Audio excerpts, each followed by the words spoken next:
Welcome to another episode of the GDScript Fundamentals Tutorial Series.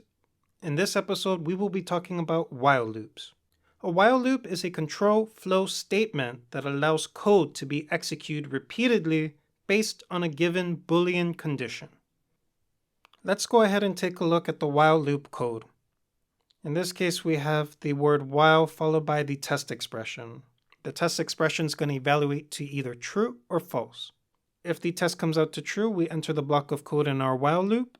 However, if the test expression comes out to false, we exit the while loop. It's better to explain a while loop with a flowchart, so let's get right to it. As you can see here, we started our code at the top and we've just entered our while test expression. Now, if the test expression comes out to be true, we enter the statement block, run the code in the statement block, and then we go back to the test expression in our while loop. However, if the test expression comes out to false, we exit our loop.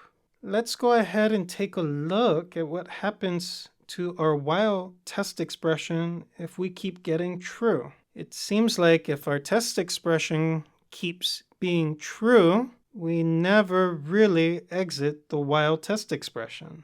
When you can't exit your while loop, we call that an infinite loop. Let's go ahead and talk about that. An infinite loop, sometimes called an endless loop, is a piece of coding that lacks a functional exit so that it repeats indefinitely.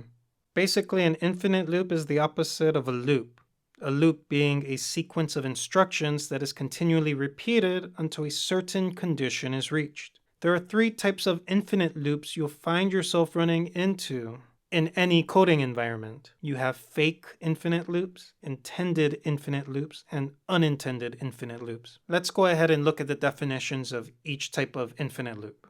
First, we'll start off with the fake infinite loop. A fake infinite loop is called fake because they give the impression that a loop is infinite. Basically, it looks like an infinite loop, but in reality, it's not. Let's go ahead and take a look at this line of code. If we look at the first line of code, while true, we can see here that we will never exit this while loop. However, if you look at the second line of code, you can see we have a break statement. Basically, that means we're going to exit our loop. Our loop is only going to run one time because of the break statement, so therefore this is a fake infinite loop. At first glance, it looks like it will never end, but in reality, it only runs once. The next type of loop is the intended infinite loop. An intended infinite loop is an infinite loop where the user intentionally doesn't want the loop to end. Now you may be wondering, in what world does a programmer or coder want an infinite loop? And that's a great question, so let's look at an example of an intended infinite loop.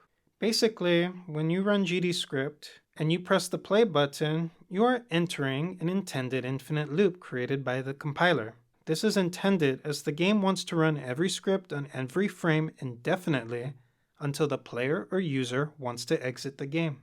Now, the last type of loop is the loop you want to avoid at all costs. As its name suggests, this type of loop is one where the user made a mistake. Basically, the user or coder, or rather the programmer, forgot to exit out of the loop by accident. In most applications, an unintended infinite loop will always certainly freeze the app when running.